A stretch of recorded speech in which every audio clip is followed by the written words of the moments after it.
அவர் அவர்களை நோக்கி, அறுப்பு மிகுதி, வேலையாட்களோ கொஞ்சம். ஆகையால் அறுப்புக்கு எஜமான் தமது அறுப்புக்கு வேலையாட்களை அனுப்பும்படி அவரை வேண்டிக் கொள்ளுங்கள். புறப்பட்டு போங்கள். ஆட்டுக்குட்டிகளை ஓநாய்களுக்குள்ளே அனுப்புகிறது போல இதோ நான் உங்களை அனுப்புகிறேன். இப்போ வசனம் ஒண்ண வாசிங்க. இவைகளுக்கு பின்பு கர்த்தர் வேற 70 பேரை நியமித்து தாம் போகும் சகல பட்டணங்களுக்கும் இடங்களுக்கும் அவர்களை தமக்கு முன்னே 2 பேராக அனுப்பினார். பொதுவாக பிரசங்கில நாம் பார்க்கும் பொழுது இருவர் கூடியிருப்பது நல்லம், அவர்கள் ஒன்றாப்படுத்துவதனால் உஷ்டம் உண்டாகுமே, அவர்களை மேற்கொள்ள ஒருவன் வந்தால் இருவர் சேர்ந்து அவனை முறியடிக்கலாமே, இருவர் சேர்ந்திருப்பது நல்லம் என்று சொல்லி சொல்றது. ஆனால் கிறிஸ்தவர்களை எப்படியாவது ஒன்றா சேர்ந்துடக்கூடாதுங்கிறத சாத்தான் ரொம்ப கவனமாக இருக்கான். அவனுடைய கையாட்களும் கவனமாக இருக்கிறார்கள். தேவனுடைய பரிசுத்த நாம ஸ்தோத்திரம் உண்டாவதாக. கர்த்தராகிய இயேசு கிறிஸ்து 2 பேராக நம்முடைய சபை ஊழியர்களும் கட்டளையிட்டிருக்கிற தனி ஊழியராக இருந்தால் கூட ஒரு ஆள் விசுவாசியாக கூப்பிட்டு போங்க. 2 பேராக போகிற இடத்துல அங்கே ஆண் இல்லை என்றால் நின்றுட்டு ஜெபிச்சுட்டு எப்போ வருவார்னு கேட்டு அப்போ போங்க. அங்கே போய் இருந்துட்டு அந்த அம்மா கிட்ட வேதவே ஆக்கியானம் அது இதெல்லாம் பேசி ஜபங்கமாக இதெல்லாம் பண்ணிக்கிட்டு இருக்க வேண்டாம். போகிறதே 2 பேராக போக வேண்டும் என்று சொல்லப்பட்டிருக்கு. இல்லை தகுதியுள்ள ஊழியக்காரன் ஒரு ஆளாக போகலாம், ஆனால் இடம்பொருள் ஏவரை பொறுத்து அவர்கள் நடந்து கொள்ள வேண்டும். தேவனுடைய பரிசுத்த நாம ஸ்தோத்திரம் உண்டாவதாக. அதாவது தேவனுடைய திட்டம் மிகவும் தெளிவாக இருக்கிறது. நான் வாசிக்கிற பிரகாரம் மத்தேயு 18:20 அங்கே பார்க்க, உங்களில் 2-3 பேர்கள் என் நாமத்தினாலே எங்கே கூடியிருக்கிறோ அங்கே அவர்கள் நடுவில் நான் இருக்கிறேன் என்று அதில் 7 ஸ்டெப்பு இருக்கிறது. தேவனுடைய பரிசுத்த நாம லூக்கா 24ஆம் அதிகாரம் 2 பேர்கள் சேர்ந்து இவ்விதமாக எம்மாவுக்கு போய் இருந்தார்கள். அவர்களோடு கூட இயேசு சென்றார். எங்கே ஐக்கியம் இருக்கிறதோ அங்கே இயேசு இருக்கிறார். மார்க் 6:9 யாராவது வாசிக்கலாம்.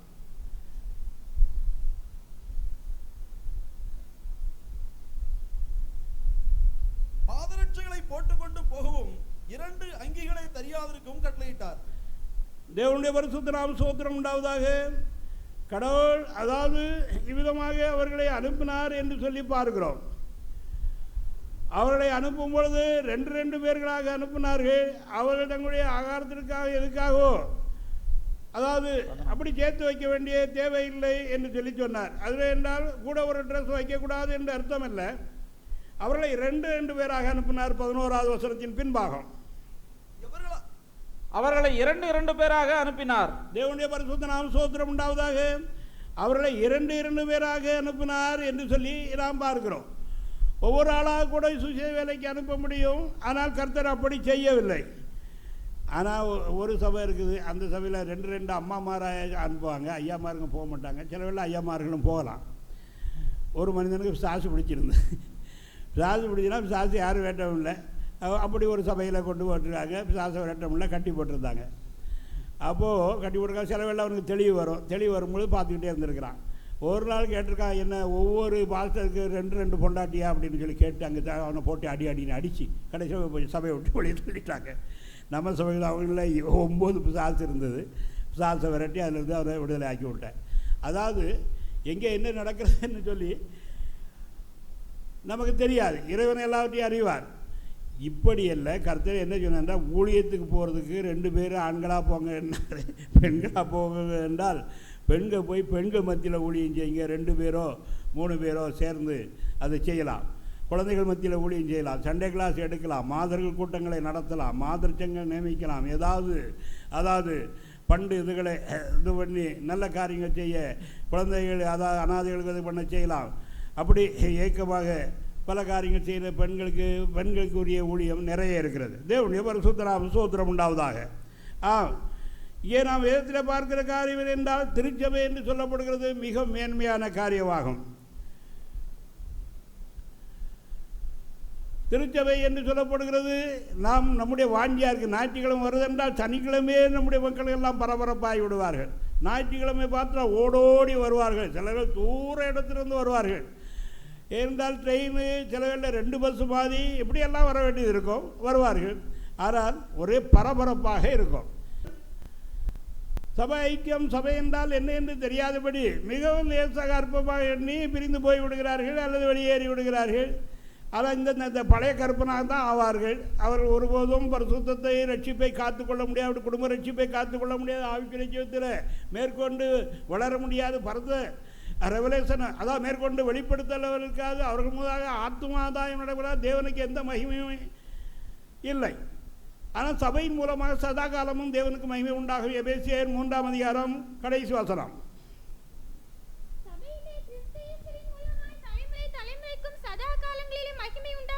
சபையிலே கிறிஸ்து மூலமாய் சதா காலமும் தேவனுக்கு மகிமை உண்டாகும். ஹல்லேலூயா. தனிப்பட்ட ஆள் தனிப்பட்ட ஊழியத்திலே தேவனுக்கு அதிக மகிமை இல்லை. தனிப்பட்ட பெரிய பெரிய கூட்டங்கள் நடத்துகிறார்களா, தேவனுக்கு கொஞ்சம் மகிமையும் அநேக தீமையும் அநேக சமயத்தில் வீழ்ச்சியும் உண்டாகி அதனால் பெருங்கேடு உண்டாகும். நான் நெய்வேலியில் இருந்து கொண்டிருந்தேன். அங்கே சில இன்ஜினியர்கள் மனைவி நிறைய பேர்கள் அப்போது ஊழியக்காரராக இருந்தால் வீட்டில் நான் உட்கார்ந்துருந்தேன். அங்கே ஜெபம் முடிகிற வேளத்தில் கொஞ்சம் பேர்கள் இருந்தார்கள். மாலையில் நிறைய பேர் கூடி வந்து விட்டார்கள். வந்து தினகரனை பற்றி அதை பற்றி இதை பற்றி கேட்டுக்கிட்டு இருந்தார்கள். அப்போ கர்த்தர் எனக்கு ஒரு விஷயம் கொண்டு வந்தார். அதாவது நட்சத்திரங்கள் போல பிரகாசிக்கிறது. சிலர் வானத்திலே நடக்கிறார்கள். நடக்கிற மனிதர்கள் தவறி விழுகிறார்னா கீழே நடக்கிற மனிதர்கள் மேலே விழுகிறார்கள். நட்சத்திரங்கள் என்றால் இந்த சினிமா நட்சத்திரங்கள் சில வேளையில் அவர் பெரிய நட்சத்திரம் இருப்பார், இவா பெரிய, கொஞ்ச காலத்தில் இன்னொரு நட்சத்திரம் போற்றப்படுவார், விருது கொடுப்பார்கள். இது பண்ணுவாங்க. தேவனுடைய பரிசுத்தராக பொதுவாக பிரசங்கிகள் சுத்தமான வார்த்தை பேசுகள், தேவைப்பட்ட மற்ற வார்த்தைகளை மற்ற பாஷைகளை உபயோகித்துக் கொள்ளலாம். அதான் மக்களுக்கு சத்தியம் விளங்கினதான். நான் சுத்தமாக எந்த பாஷை பேசுகிறேன் அந்த ஹிந்தி பேசுனா ஹிந்தி தான் பேசுவேன், தமிழ் பேசுனா தமிழ் தான் பேசுவேன், இங்கிலீஷ் பேசுகிறேன்னா இங்கிலீஷ் தான். எனக்கு கன்னடம் தெரியும், மலையாளம் தெரியும். ஆனால் டச்சிங் இல்லாதனால இப்போ நான் அது வழக்கத்தில் இல்லை. ஆனால் யாராவது கொஞ்சம் பேச ஆரம்பித்தா நான் அதெல்லாம் பேச முடியும். தேவனுடைய பரிசுத்த நாம ஸ்தோத்திரம் உண்டாவதாக. சபை ஐக்கியமும் மிகவும் முக்கியமானதாகும்.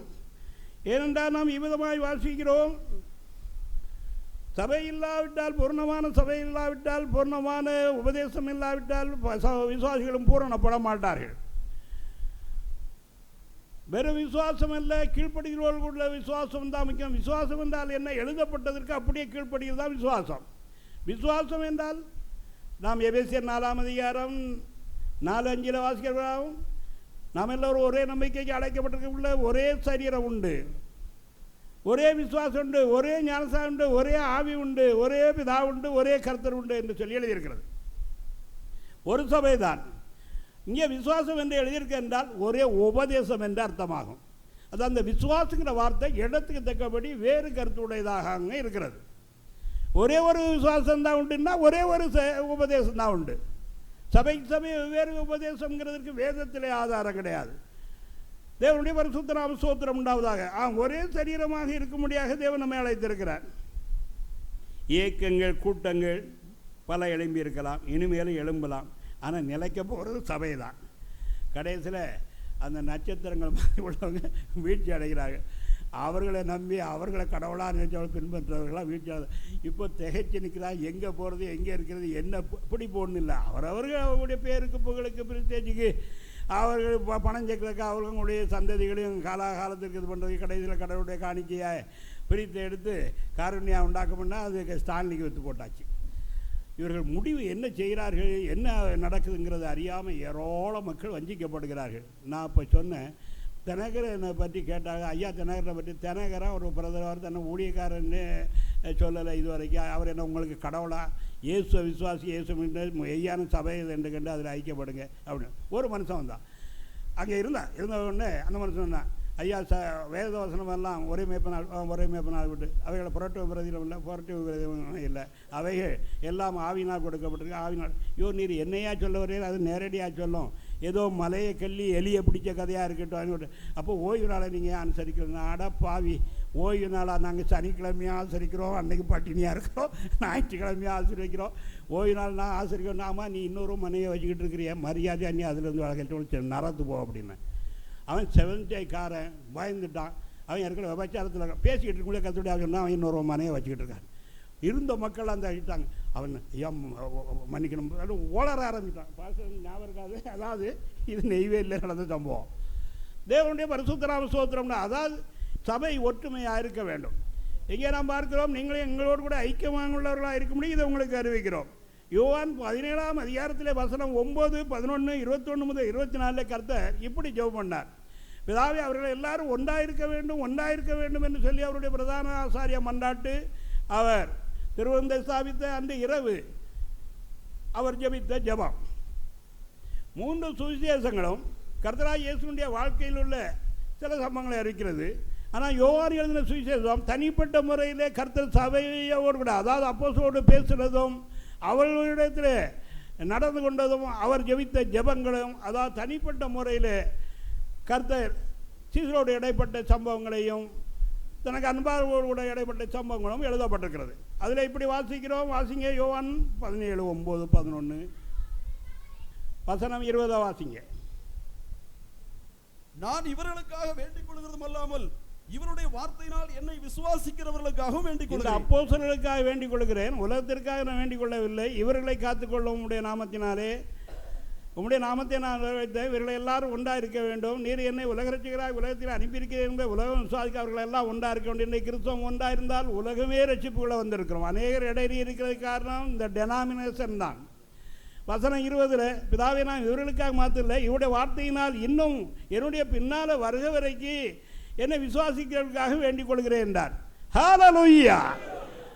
அப்போ அப்போஸ்தலர்கள் மாத்திரம், ஊழியர்கள் மாத்திரம் இல்லை, சபையாரும் இன்னும் கிறிஸ்துவ விசுவாசி ரட்சிக்கப்படுகள் எல்லாரும் ஒன்றாக இருக்க வேண்டும் என்று இயேசுவினுடைய ஜெபம்னா இதை எப்படியாவது முடியறிக்கணும்னு கிறிஸ்துவன் இறங்கியிருக்கான்.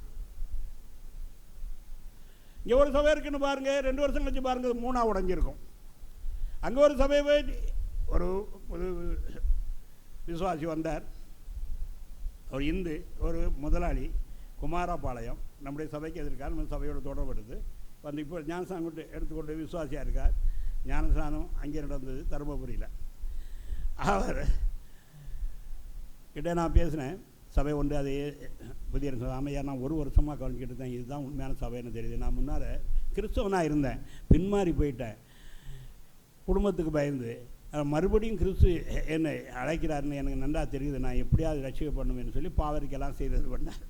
அப்போ நான் சொன்னேன், மற்ற வெளியிருக்கெல்லாம் சபை இல்லாத வாங்க, ஒரு சபை இருக்குன்னா 2 வருஷம் கழிச்சு போனோம். ஆமையா நான் விசுவாசி வந்து ஏதோ அப்போ சில சபை கோயம்புத்தூரில் நாங்கள் இப்போ கல்லூரியில் படிக்கும் பொழுது அங்கே ஒரு ஜபக்குழு அதோடு கூட சேர்ந்து ஜெபிச்சு விசுவாசியானேன். இப்போ போய் தேடி பார்க்குறேன், அந்த சபையே இல்லை. மறு வருஷம் நான் கழிப்பட்டால் அது 2-3ஆக மாறிட்டுன்னு இப்போ ஒன்றுமே இல்லை அப்படின்னாரே பார்க்கணும்.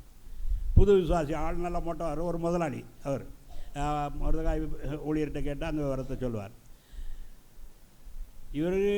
இவர்களாவது ஒன்றாகட்டுமே. ரோமங்கத்தோளுக்கு ஒரு பக்கம், பிராட்டஸுக்கு ஒரு பக்கம், பெந்தோஸ்துக்கு ஏக்கம் ஒரு பக்கம், கொஞ்சம் கொஞ்சம் தான் வித்தியாசம். அதாவது நாங்கள் சொல்லுகிறதை காட்டிலும் நீங்களே அறிந்து கொள்ளுகிறது மூலமாக நீங்கள் அநேக காரியங்களை திடமாக நம்பலாம். அப்போ 20வது வசனம் என்ன சொல்லப்படுறாங்க? பிதாவை நான் இவர்களுக்காக மாத்திரம் வேண்டிக் கொள்ள, அப்போஸ்தலருக்கு மாத்திரம் வேண்டிக் கொள்ளவில்லை, இவர்களுடைய வார்த்தையினால் என்னை விசுவாசிக்கிறவர்களுக்காகவும். அப்போ இன்னும் தொடர்ந்து நடைபெறுக போகிற சபையை, எழுப்ப போகிற சபையும் அதை இதில் சேர்ந்து கொண்டு இருக்கிற மக்களுக்காக ஜெபம் பண்ணார் என்று நாம் அறிகிறோம். தேவனுடைய பரிசுத்த நாம ஸ்தோத்திரம் உண்டாவதாக. சபை கிறிஸ்துவனுடைய சரீரம். சபை கிறிஸ்துவனுடைய எலும்பும் மாம்சமாக இருக்கிறது. எபேசியர் 5:30 நாம் அப்படி வாசிக்கிறோம். ரோமர் 12:4-5 வாசிக்கிறோம். நாம் எல்லாரும் கிறிஸ்துவின் சரீரத்தின் அங்கமாக இருக்கிறோம் என்று. 1 கொரிந்தியர் 12:27 வாசிக்கிறோம். சபை ஒன்று. 1 கொரிந்தியர் 12:27 மாத்திரம் யாராவது வாசிங்க. தேவனுடைய பரிசுத்த நாம ஸ்தோத்திரம் உண்டாவதாக. ஒரே சரீரத்தை பற்றி தான் நாம் வேதத்திலே வாசிக்கிறோம்.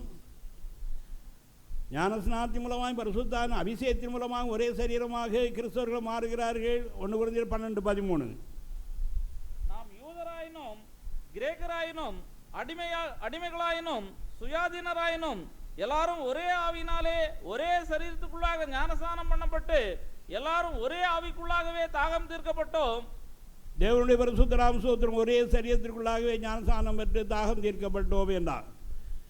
அதாவது ஒரு மனிதன் இயேசு கிறிஸ்துவை விசுவாசி ஞானஸ்நானம் பெற்றுக்கொள்ளும் பொழுது இவன் கிறிஸ்துவை அக்செப்ட் பண்ணி கொள்கிறான், ஏற்றுக்கொள்கிறான். அவனை கர்த்தர் அபிஷேகிக்கும் பொழுது கர்த்தர் அவனை அங்கீகரித்துக் கொள்கிறார். அப்போது ஞானஸ்நானம் மாத்திரமில்லை, பரிசுத்தான அபிஷேகத்தின் மூலமாக தான் யூதரோ கிரேக்கரோ ஒரே சரீரமாக ஆக்கப்படுகிறார்கள். இந்த அபிஷேகம் எவ்வளோ முக்கியம் என்று கூட பெந்தகோஸ்து மக்களுக்கும் இன்னும் சரியாக தெரியவில்லை.